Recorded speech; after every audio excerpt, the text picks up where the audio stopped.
Bonjour Pierrick, je viens de lire ton livre Un pont de trop et j'aimerais que tu nous expliques quels sont tes secrets pour écrire un roman policier. Mais tout d'abord, je te laisse te présenter rapidement. Ravi de te rencontrer. Merci de m'avoir invité d'ailleurs. Bon, je ne vais pas m'attarder sur mon parcours. J'ai fait des études supérieures qui me destinaient, mais alors pas du tout à l'écriture. Enfin, c'est une passion qui me vient de l'adolescence. J'ai toujours aimé me raconter des histoires. Comment t'es venue cette passion pour l'écriture? Et quels sont les livres qui t'ont inspiré?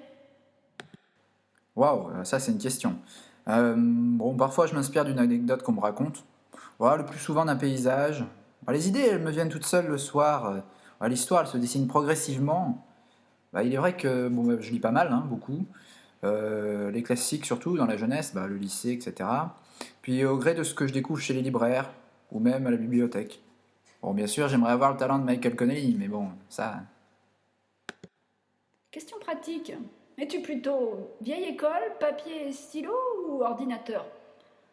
Certains écrivains affirment que s'ils n'ont pas leur stylo et leur papier, ils n'arrivent à rien. Et toi? Dans ma jeunesse, j'ai rempli des cahiers d'histoire que je garde précieusement. Le format du cahier, il y avait l'odeur du papier, des pages vierges, ça me stimulait vraiment. Puis j'ai découvert le traitement de texte. Bon, je dois dire que je peux plus m'en passer maintenant. Écrire un roman, ça exige de nombreuses relectures, des transformations, des suppressions et des corrections. Et je pense que tous ceux qui ont un peu d'expérience en écriture seront d'accord avec moi, c'est tellement plus facile avec un traitement de texte qu'il serait vraiment dommage de s'en passer. Bien, nous sommes ici pour parler roman policier. Où trouves-tu l'inspiration de tes intrigues? Ah, la question de l'inspiration. Je m'inspire de faits divers que je modifie largement au gré de mon imagination. Les lieux contribuent aussi à me fournir des idées. Par exemple le pont de Saint-Nazaire, que je trouve vraiment impressionnant. Parlons de tes personnages, Pierrick. Comment les travailles-tu? Comment développes-tu leur personnalité? Fais-tu des fiches comme certains écrivains? Non, pas de fiches. Je façonne longtemps mes personnages dans ma tête avant de leur donner forme par l'écriture. Ensuite, je peaufine leur caractère, je vais leur ajouter des détails en relisant mon texte. J'ai une excellente mémoire, donc je n'oublie pas mes personnages. Dans certaines méthodes en provenance des États-Unis, on parle de routine de travail. Qu'en penses-tu? Jusqu'à présent, l'écriture n'était pour moi qu'une distraction. J'ai un travail à côté qui m'occupe beaucoup. J'écris que quand j'ai du temps devant moi, surtout les soirs d'hiver. Puis c'est en fonction de mon inspiration. Je peux rester des mois sans écrire et m'y mettre quand je sens que les idées viennent. Connais-tu l'angoisse de la page blanche? Et as-tu des conseils pour lutter contre ce problème? Si je peux vous donner un conseil, quand l'inspiration n'est pas au rendez-vous, il est inutile d'insister. Il faut attendre un jour meilleur. Parfois, je bute sur un passage de mon histoire que j'arrive mal à articuler. Dans ce cas-là, je le laisse de côté et puis je reviens plus tard dessus. Le second conseil que je vais vous donner, c'est de relire souvent et de ne pas hésiter à reprendre son texte. Dans de nombreux romans policiers, le méchant est puni, la justice triomphe, la moralité est sauve.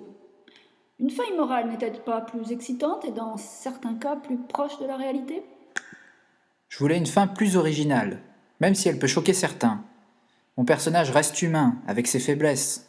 Ce n'est pas un super-héros. D'ailleurs, comment réagirions-nous dans les mêmes circonstances? Bonne question.